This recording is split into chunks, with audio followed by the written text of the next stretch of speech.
told me to tell myself. I can do it. That's right. So I said, okay, let's try this gymnastics thing out. So off we went to the gymnastics study, and I opened the doors. And I was like, wow, such an amazing playground with so many different types of apparatus. There was the floor apparatus, where I could do roly-polies and do tumbles. Wow. And then there was the rings, where I could hang from and swing.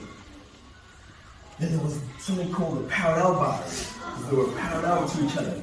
And I was able to do swings all the way up to handstands.